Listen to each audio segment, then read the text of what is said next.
एके news में एक बार फिर से आपका स्वागत है। चलिए जानते हैं देश और दुनिया की तमाम बड़ी और काम की महत्वपूर्ण खबरों को फटाफट अंदाज में।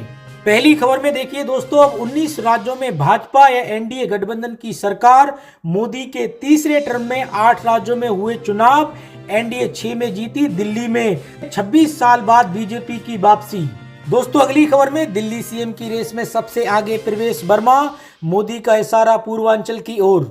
प्रवेश सिंह वर्मा, मनोज तिवारी, मनजिंदर सिंह सिरसा, स्मृति ईरानी, विजेंद्र गुप्ता, मोहन सिंह बिष्ट, विजेंद्र सचदेवा, इनमें से कोई भी बन सकता है दिल्ली का अगला मुख्यमंत्री। अब वहीं दोस्तों अगली खबर में, रिजर्व बैंक ऑफ इंडिया ने रेपो रेट में 0.25% की कटौती की। लोन सस्ते हो सकते हैं, मौजूदा ईएमआई भी कम होगी। 5 साल बाद ब्याज दरें घटी। अब वहीं अगली खबर में, दिल्ली फतेह पर नीतीश कुमार ने मोदी को बधाई दी। सम्राट चौधरी बोले आगामी बिहार विधानसभा चुनाव भी जीतेंगे।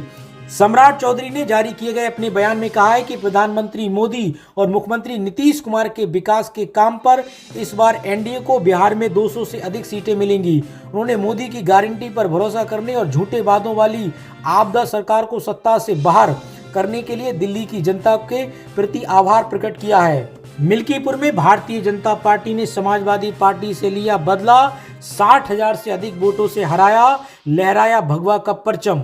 मिल्कीपुर विधानसभा सीट पर हुए उपचुनाव का नतीजा सामने आ गया है, जिसमें भारतीय जनता पार्टी के उम्मीदवार चंद्रभान पासवान ने समाजवादी पार्टी के उम्मीदवार अजीत प्रसाद को 61,000 वोटों से अधिक से हरा दिया है।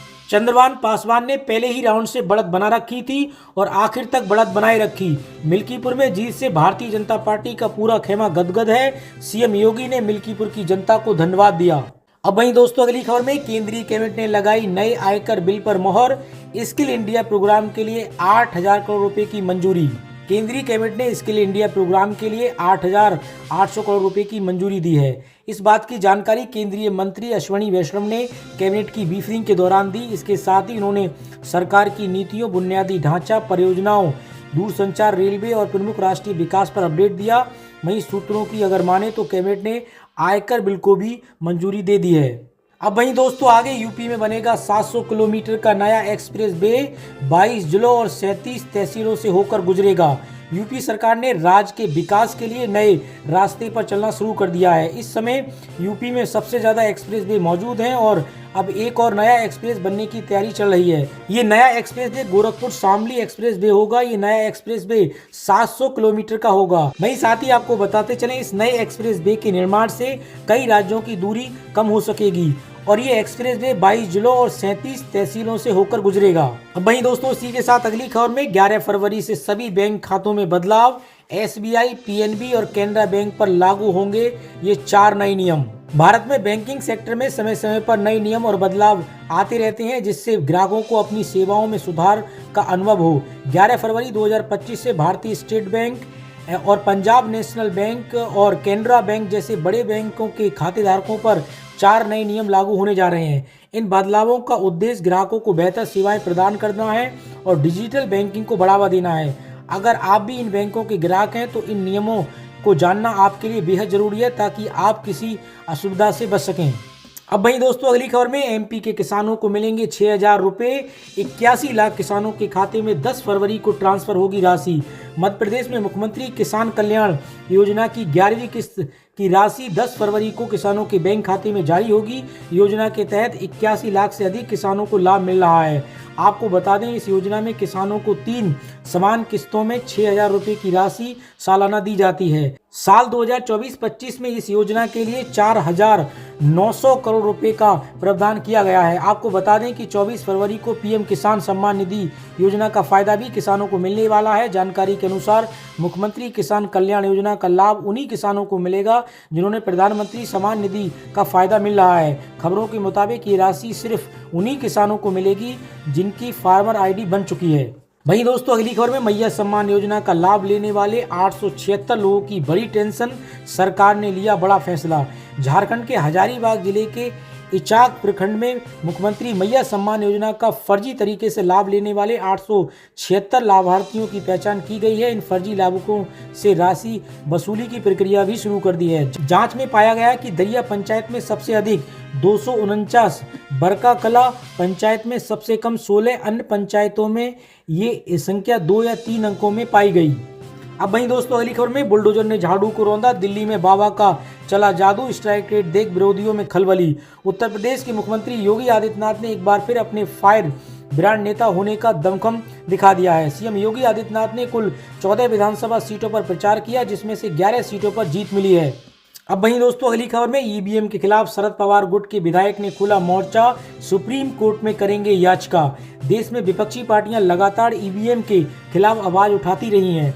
पिछले दिनों में राहुल गांधी ने महाराष्ट्र चुनाव के परिणामों को लेकर सवाल खड़े किए थे, तो अब शरद पवार गुट के एक विधायक ने ईवीएम के खिलाफ मोर्चा खोल दिया है। विधायक उत्तम जानकार ईवीएम के खिलाफ पद मार्च निकालने वाले हैं और सुप्रीम कोर्ट में याचिका भी दायर करने वाले हैं। अब वहीं दोस्तों अगली खबर में, यूपी में 12वीं पास से लेकर पोस्ट ग्रेजुएट्स के लिए 11,335 पदों पर भर्ती, 33,560 तक मिलेगा वेतन। उत्तर प्रदेश में राष्ट्रीय ग्रामीण मनोरंजन मिशन सोसाइटी उत्तर प्रदेश ने 12वीं पास, ग्रेजुएट और पोस्ट ग्रेजुएट उम्मीदवारों के लिए 11,000 से अधिक पदों पर भर्ती निकाली है। इस भर्ती अभियान के तहत computer assistant, coordinator, facilitator, STS जैसे पद भरे जाएंगे। आवेदन करने की अंतिम तिथि 20 फरवरी 2025 है। अब वहीं दोस्तों अगली खबर में, हमें तोड़ने की कोशिश करोगे तो सिर तोड़ देंगे, उद्धव ठाकरे का शिंदे और बीजेपी पर पलटवार। उद्धव ठाकरे ने कहा कि अगर आप यानी एकनाथ शिंदे और भाजपा मर्द की औलाद है तो ईडी, CBI, इनकम टैक्स और पुलिस को एक तरफ रख दे और हमारे साथ लड़े। हम आपको दिखा देंगे कि असली शिवसेना कौन सी है। अब वहीं दोस्तों अगली खबर में, इनकम टैक्स भरने में अब होगी आसानी, केंद्रीय कैबिनेट ने नए आयकर विधेयक को दी मंजूरी। सूत्रों के अनुसार वित्त मंत्री निर्मला सीतारमण इस बिल को सोमवार को लोकसभा में पेश कर सकती हैं। साथ ही इस बिल को लोकसभा की स्थायी समिति को भी भेजा जा सकता है। अब वहीं दोस्तों अगली खबर में बड़ा अपडेट सामने निकल कर आ रहा है। बिहार सरकार की फ्री UPSC व BPSC कोचिंग के लिए आवेदन शुरू, 3,000 रुपए भी मिलेंगे।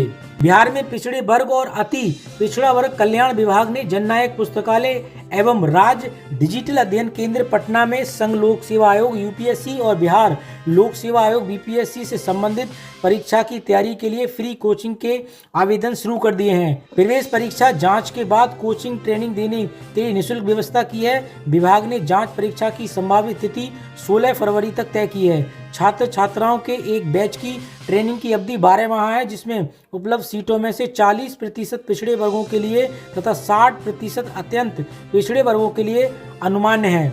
अब वहीं दोस्तों अगली खबर में, नए इनकम टैक्स बिल को मिलेगी कैबिनेट में मंजूरी। स्किल इंडिया प्रोग्राम के लिए 8,800 करोड़ रुपए का आवंटन।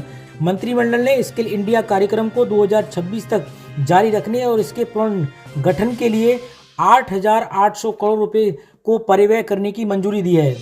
अब वहीं दोस्तों अगली खबर में, 12 फरवरी को अमेरिका दौरे पर जाएंगे प्रधानमंत्री नरेंद्र मोदी, राष्ट्रपति डोनाल्ड ट्रंप से करेंगे मुलाकात। प्रधानमंत्री नरेंद्र मोदी 12 फरवरी को अमेरिका की आधिकारिक यात्रा पर जाएंगे, जो डोनाल्ड ट्रंप के दोबारा राष्ट्रपति बनने के बाद ये उनकी पहली यात्रा होगी। ये यात्रा भारत अमेरिका साझेदारी के महत्व को दर्शाती है, जिसमें अवैध भारतीय अप्रवासियों से संबंधित मुद्दे पर भी ध्यान केंद्रित होगा। अब वहीं दोस्तों अगली खबर में, अमेरिका 487 और अवैध भारतीय प्रवासियों को भारत भेजेगा। सरकार को 298 की जानकारी दी गई। विदेश मंत्रालय ने कहा, हमने दुर्व्यवहार का मुद्दा उठाया। विदेश मंत्रालय ने बताया कि अमेरिका ने 487 अवैध अप्रवासी भारतीयों को भारत भेजने के लिए चिन्हित किया है। इनमें से 298 लोगों के बारे में जानकारी दी गई है। इससे पहले 4 फरवरी को 104 अवैध अप्रवासी भारतीयों को भारत डिपोर्ट किया गया था। विदेश सचिव विक्रम ने बताया कि आगे इस बात का ख्याल रखा जाएगा कि भारतीयों को भेजते वक्त कोई दुर्व्यवहार नहीं होना चाहिए।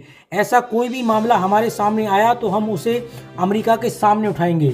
अब वहीं दोस्तों अगली खबर में, रिजर्व बैंक ऑफ इंडिया ने रेपो रेट में 0.25% की कटौती की। लोन सस्ते हो सकते हैं, मौजूदा EMI भी कम होगी, 5 साल बाद ब्याज दरें घटी। रिजर्व बैंक ऑफ इंडिया ने करीब 5 साल बाद ब्याज दरों को 6.5% से घटाकर 6.25% कर दिया है।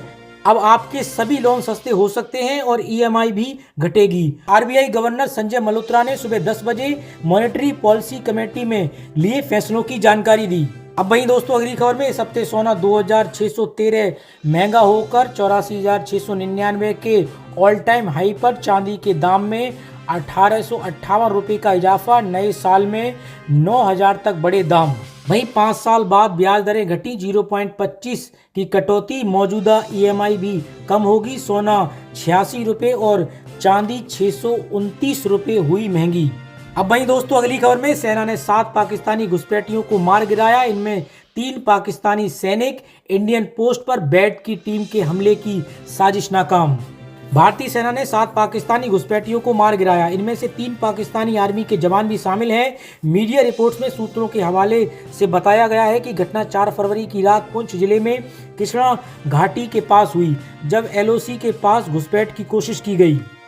अब वहीं दोस्तों अगली खबर में आरिफ मोहम्मद खान ने लगाई त्रिवेणी में डुबकी, 10 फरवरी को राष्ट्रपति द्रौपदी मुर्मू का कार्यक्रम।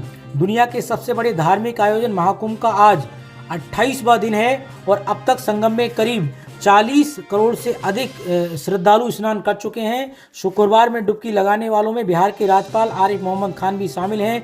त्रिवेणी में डुबकी लगाने के बाद आरिफ मोहम्मद खान ने मीडिया से बातचीत में कहा कि सनातन संस्कृति का मूल भावनात्मक एकात्मक है, जहां सारे भेद समाप्त हो जाते हैं।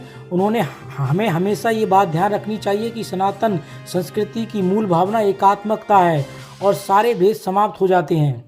अब वहीं दोस्तों अगली खबर में कक्षा 5वीं और 8वीं के छात्रों के लिए अपडेट, 24 फरवरी से बोर्ड परीक्षाएं, 3 किलोमीटर के अंदर बनेंगे सेंटर, ऐसी रहेगी पूरी व्यवस्था। मध्य प्रदेश में इस बार 5वीं और 8वीं की बोर्ड परीक्षाओं में सरकारी और निजी स्कूलों के करीब 24 लाख स्टूडेंट शामिल होंगे। 5वीं और 8वीं की परीक्षा में क्वालिफाइंग एग्जाम अंक प्राप्त नहीं करने वाले स्टूडेंट्स को पुनः मौका दिया जाएगा। वहीं दोस्तों इसी के साथ अगली खबर में उद्योगपति गौतम अडानी के छोटे बेटे जीत अडानी दिवा जेमिनी शाह के साथ शादी के बंधन में बंधे। गौतम अडानी ने वर वधू को आशीर्वाद दिया। गौतम अडानी के बेटे की शादी अहमदाबाद में संपन्न हुई। दिलेर मेहंदी के बेटे जीत और दिवा की शादी में अपने सुरों में बांधा समा। वीडियो में आप देख सकते हैं कि जीत और दिवा ने जमकर डांस किया। अब वहीं दोस्तों अगली खबर में सिया धर्मगुरु मौलाना कल्बे जब्बार ने वक्फ बिल पर कड़ी प्रतिक्रिया व्यक्त की। उन्होंने इसे सांप का बिल और धोखा बताया, साथ ही सरकार पर आरोप लगाया कि उसकी नीयत सही नहीं है। उन्होंने बिल पर विरोध करते हुए आंदोलन का ऐलान किया। वहीं अगली खबर में अमेरिका में रह रहे भारतीयों को बड़ी राहत, ट्रंप के इस आदेश पर लगी रोक, फैसला देते हुए कोर्ट ने लगाई फटकार। USA कोर्ट सिएटल के एक कोर्ट ने राष्ट्रपति डोनाल्ड ट्रंप के उस आदेश पर अनिश्चित काल के लिए रोक लगा दी, जिसमें जन्मजात नागरिकता को समाप्त करने का आदेश जारी किया था। जज ने कहा कि यदि सरकार जन्मजात नागरिकता के कानून को बदलाव चाहती है तो उसे संविधान में ही संशोधन करने की आवश्यकता है। इससे पहले मेरीलैंड में एक जज ने भी ऐसा फैसला सुनाया था। दोस्तों आज की खबरों में बस इतना ही, मिलते हैं और एक नए अपडेट के साथ। इसी तरीके की देश और दुनिया की और महत्वपूर्ण खबरों के लिए आप एक ही सोच के साथ जुड़े रहिए।